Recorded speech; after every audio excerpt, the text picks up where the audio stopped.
Did you see the Nintendo Direct?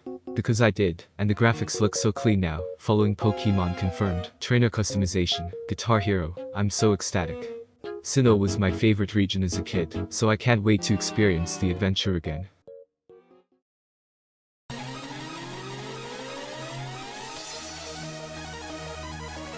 Alright, what's up trainers? I'm super happy to see you here and welcome back for another video. Thank you all so much for your patience and devoted support. It's unreal how consistently my channel accumulated within 2 videos. I'm perpetually gratified for everyone making it happen, and to communicate my appreciation, I'm hosting a giveaway for the upcoming Pokémon games, Brilliant Diamond and Shining Pearl. To qualify for a chance to win, you must be subscribed and comment which starter redesign you'll be choosing. I will announce the winners on October 5th, so stay tuned for that. I'd also like to mention that every photo, art, music and source material I accumulate in my videos are credited in the description. Please check them out and support the creator. The first Pokémon introduced in any region, except Unova, is of course the starter Pokémon. They embark as your cute companion for any new trainer beginning their journey before progressing to their rebellious honesty phase, until they ultimately evolve into their amplest potential. In the preceding months I've redesigned the infamously underrated trio of starters inhabited in the Kanto region, morphing Venusaur into a frog, Charmeleon into a glider, and Wartortle into a unicorn. Modern Pokémon retain a variety of layers and lore to their names and composition, so in today's video, I'm presenting tenacious alterations to their final evolution, and flourishing their distinct themes prominently. Incorporating substantial concepts to direct a promising character layout will acquaint the audience with your Pokémon designs by encompassing exemplifying visuals, like a radish horse for example. Get it? Radish. Horse. I'm also revisiting previous designs to formulate minor touch-ups, except for Squirtle because Squirtle is perfect. Although it's inconceivable to please everyone, I'm receptive to your respectful criticisms to aid my reconstructions. As a learning artist, I'm content reading your comments and advice, so I can improve the quality of my creativity. To get a knowledgeable perception of their previous evolution backgrounds, check out my aforementioned videos. The links will be provided in the subscription and I hope to see you there. There's a lot to cover today, but before I begin I just want to say that in no means am I fixing or improving the original Pokémon designs. This is merely a fun exercise that I hope you will enjoy. So be sure to like, subscribe, comment, and turn on your notifications if you look radishing today. If you're saddish then have a radish. Please. Okay, so Bulbasaur didn't really need to change. I just thought it'd be fun to make it look more canon to its initial appearance, and I have to admit, I'm quite fond of its new look. My Venusaur encountered a variety of concepts until finalizing of a Treecko on a pure diet of Big Macs. I swear I had no intentions in making it look like Treecko, and wasn't attentive of it until people online kindly pointed it out. Honestly, it's a valid complaint. As a grass starter it needs to be diverse from other grass starter Pokémon, so overall I reworked the face. Why isn't Venusaur as distinguished as its other 2 counterparts? Venusaur is the mascot for 2 games, has a catch rate identical to a legendary Pokémon, and statistically is the adequate starter out of the 3. Venusaur is a one-man army. Fortunately, its popularity has increased over the years, and is logically favored for speedrunners. However, during the initial release of Pokémon Red, Blue, and Green, Bulbasaur was the least preferred among players. I think it's due to how lackluster the evolution's forms are. The plants grow scantily, and fail to seize the attention of players.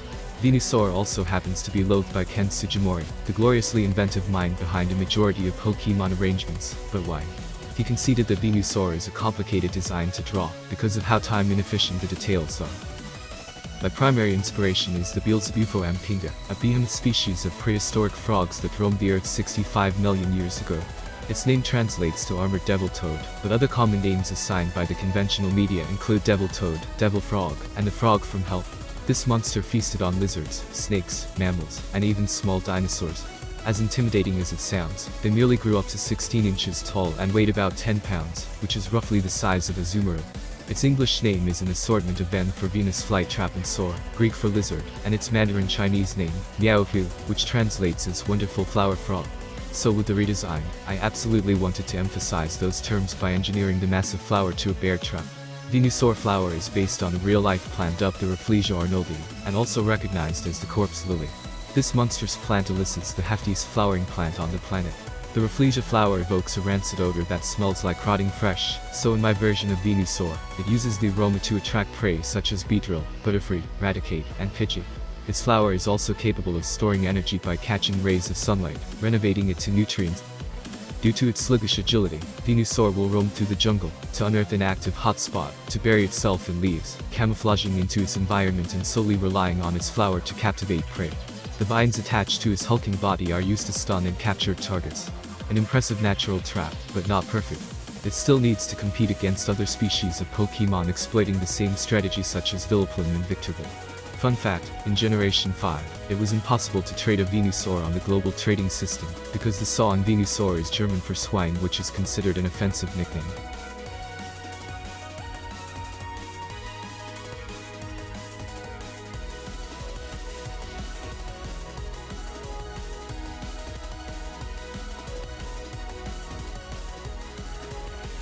The 1995 official Ken Sugimori artwork of Venusaur depicted it with different colors than we are accustomed to today. Its initial blue body shifts to a greener hue, so it's not desultory to exchange the teal body for a forest green color scheme. I brought back the starter's original base abilities while retaining their new ones, so the player is provided with options. Its stats portray it as a slow, specially defensive behemoth with a weakness to physical damage. By spreading the broad petals of its plant, it connects solar energy and converts it into energy. Venusaur will often remain stationary to father sunlight in the summer before hibernating in the winter. Venusaur's signature move is Swamp Trap, a grass and poison type status move that entraps your target, inflicting toxic and leech seed onto your foe, and restores the equal amount of health points sapped. Charmander was a quick fix. I adapted its eye to convey its mischievous nature. I felt like Charmeleon's eye was meticulous, so I transposed it a simpler look, and I think it works fondly.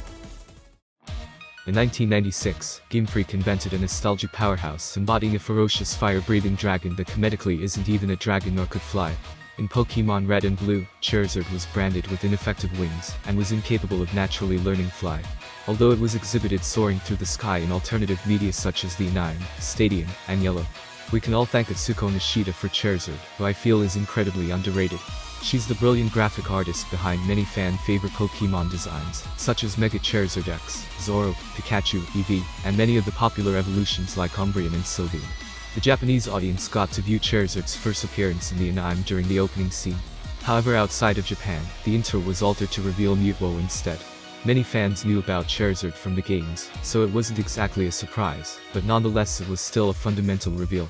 The anime portrayed Charizard valiantly, raising its popularity drastically where it's still receiving positive attention to this day. For some of you who may not be aware of this, but Charizard and Rhyhorn used to share similar sounding wavelengths.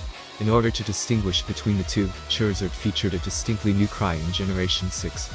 Technology was vastly limited at the time, so developing synthesized Pokémon cries on a fragile sound chip proved to be a complicated process. Many of the cries from Kanto are fairly modest, but the intention was to sound esoterically like animal sounds you'd encounter in the wild. While modernizing Charizard, I imagined a wyvern fused with a fighter jet to solidify the flying type insertion to shy away from the dragon implications. Despite conventional beliefs, wyverns are technically not dragons. The mythological creature the wyvern most closely parallels is the legendary dragon. The word dragon is ancient, dating back to the 13th century, while wyvern dates to the early 17th. Most languages and culture feature no discount context between wyverns and dragons. Since the 16th century, in English, Irish, and Scottish heraldry, the key to similarity has affirmed that a wyvern has 2 legs, whereas a dragon wields 4. The body structure of the wyvern is speculated to be derived from the figure of the dragon, confronted by Trajan's legions in Dacia. It's conceivably the origin of the Red Dragon of Wales, and the Golden Dragon of the Kingdom of Wessex, called at the Battle of Burford in AD 752. Wyverns are depicted as having the tail of a viper, and is reflected in the etymology of its name, which is Latin for vipere, which of course is the source for the word viper. I was influenced by the Mitsubishi F2, a multi-role combat aircraft, which is a combat aircraft intended to perform different roles in combat. These roles can include air-to-air combat, aerial bombing, reconnaissance, electronic warfare, and suppression of air defenses. The mode derives from the General Dynamics F-16 Fighting Falcon, and manufactured for attaining air superiority. The F-2 is classified as Viper 0, a citation to the F-16's semi-official nickname of Viper, and the Mitsubishi A6M0. Can you see the link between the Wyvern and F-2 fighter jet now? They're both categorized as Vipers. Although the original Charizard may not be a snake, snakes and lizards are grouped together because they share a significant number of physical, reproductive, and metabolic characteristics. Snakes are actually premeditated descendants of lizards. So since snakes evolved from lizards in real life, it's not a futile change that Charizard evolving from Charmeleon gained snake-like qualities. In Japanese culture, the snake carries a wide range of symbolism such as rebirth, transformation, and the continual renewal of life. So in a way, by redesigning Charizard into a snake, it's symbolism for change. Larger wings give an aircraft spacious payload capacity and maneuverability in proportion to its thrust, but also cultivate it to expand weight to the airframe in various ways. Additional weight can have negative effects on acceleration, range, and climbing. To make the vaster wings lighter, the skin, spars, ribs and cap of the wings were built from graphite epoxy composite and co-cured in an autoclave. This was the first entreaty of co-cure technology to exhibition tactical fighting. This technology for the wings confronted some challenges, but proved to be a leading-edge use of a technology that provides weight savings, enhanced range, and stealth benefits. The F2 can reach up to speeds of 2,470 km per hour. That being said, the wings essentially needed to be practical in my redesign. I was notably inspired by Garchomp, Noivern, and Dragapult while modernizing Charizard, which is rather ironic, because you know, Charizard is not a dragon. The missile launchers aloft its arms are capable of inaugurating a barrage of devastating fireballs and hurling scalding flames. The claws on its wings will heat up, indicating its emotions or warning to back off. These authoritative creatures naturally live high in the mountains, or in the depths of volcanoes, unreachable to mankind. However, if you're insane enough to search for one, it just may be the last thing you'll ever do. This powerful Pokémon is a dominant engine of destruction. Virtually invincible, not many have faced this mighty creature and lived to tell the tale.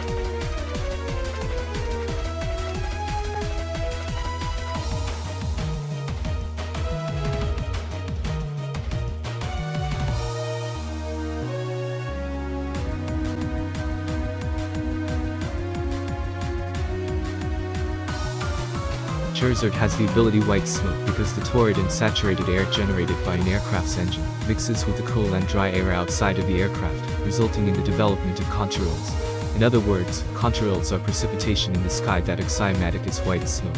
It has unmatched speed and special attack. It'll head like a jet, but will go down from getting hit by a quad jet. Charizard soars throughout the region looking for powerful foes to dominate. Its fierce fiery breath can effortlessly melt anything. Charizard can reach speeds up to 2190 miles per hour. Charizard's signature move is nearly identical to Water Shuriken with an advantage. It's a fire and flying dual multi-hit attack that has priority with a chance to burn the opponent.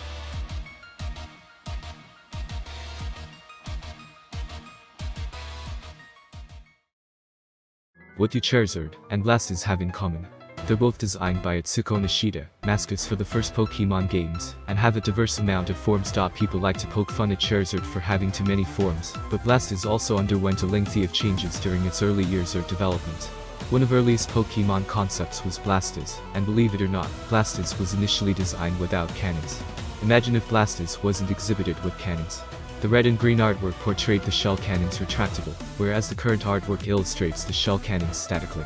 In February 2019, Helix Chamber leaked and published substantial information on lost Pokémon. One of back sprites revealed a beta design for Blastoise, which resembled closely to Wartortle than the Blastoise that we are familiar with today. Speculated artwork has been created by the talented Recipe, strongly articulating what it may have looked like. A lot of people have been confused about the theme of the Squirtle evolutionary line, debating whether or not it's a physically offensive Pokémon or special attacker. Arguably it's whatever style the player enjoys, but competitively it's smarter to invest in its physical bulk. My revision for the Squirtle family are based on knights. Jousting knights to be more specific. They use their cannons as lances and use their shells as shields. It becomes evident in Blastoise and its etymology, being based on two separate prehistoric sea turtles which I will dive into deeply. One of them being the Stupendomys geographicus. Stupendomys was one of the largest turtles ever to exist, weighing in at over a ton. It habitated in the freshwater rivers and wetland that monopolized northern South America during the Miocene. Stupendomys was primitively speculated to have been analogous to a snapping turtle due to its skull with a carnivorous diet. However, recent analyses suggest that it had a diverse diet, adequately crushing hard-shelled prey like mollusks, as well as feasting on plants. Eating inexpensive groups of food would have enabled Stupendomys to grow to such sizes. One of the most negotiable aspects of the Stupendomys are the broad horns that stick out from its shoulders. The grooves on the horns suggest that they were covered in a keratinous sheath, providing increased strength and durability. The horn shells were practical for protecting its neck from potential predators, and for jousting with other males over the right to mate with females. Similar to a knight winning the affection of a princess. Hold up, you thought this turtle was dead. The next turtle makes the stupendomies look like a tic-tac in comparison. The mighty Archelon, an extinct marine turtle that is the largest of its species to have ever been documented. Its name translating to ruling turtle, and rightfully so.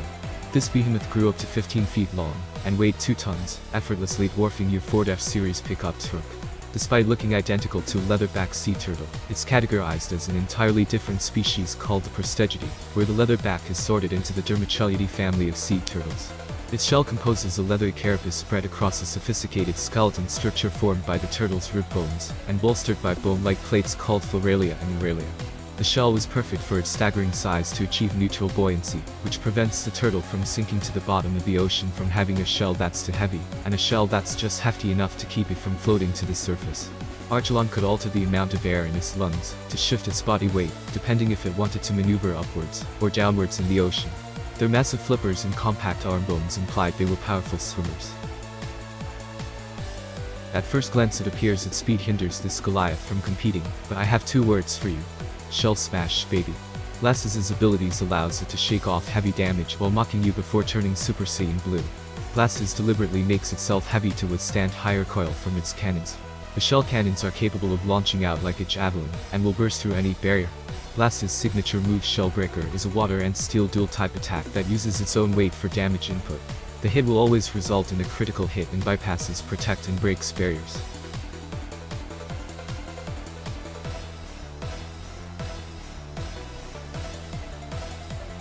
And there we finally have it. Apologies for how long it took for part 3. I didn't want to rush it, so I took my time to make it as intriguing and amiable within my skill limits. Follow my Instagram at TrainerRed for extensive details about the redesigns. Thank you so much for watching, and I'm so pleased leave a like, subscribe, and comment which starter you are going to choose. Be good trainers, and I'll catch you next time.